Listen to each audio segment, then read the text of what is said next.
In Star Wars Outlaws, you'll be looting a lot of things and punching a lot of dudes. But if you're anything like me, you might feel like these button presses are just a bit off. In this video, I'll show you what I did to make things feel a bit more normal.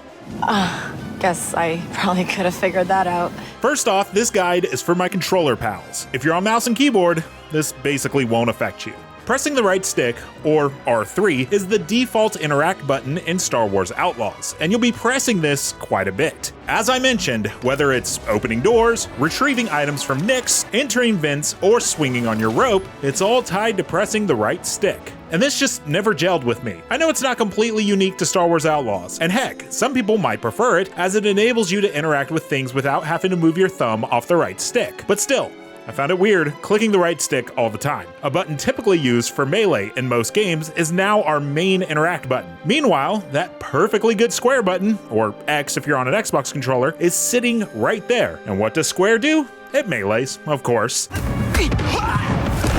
Weird. At least I found it weird. And you know what? I bet someone at Ubisoft found it weird too, as they made it incredibly easy to change.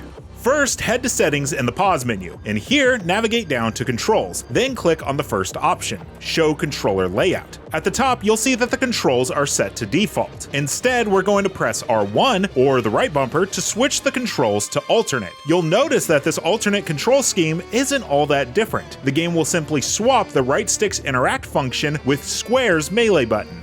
And that's it. I found myself playing much better after I made this change, as you're interacting far more than you are meleeing, and to me, it just feels right. No more punching my speeder instead of jumping on it. So what do you think? Let me know in the comments if this change helped you, or if you haven't played Star Wars Outlaws yet, what control method you plan on going with. And of course, for everything else Star Wars Outlaws and other video games, stick with IGN.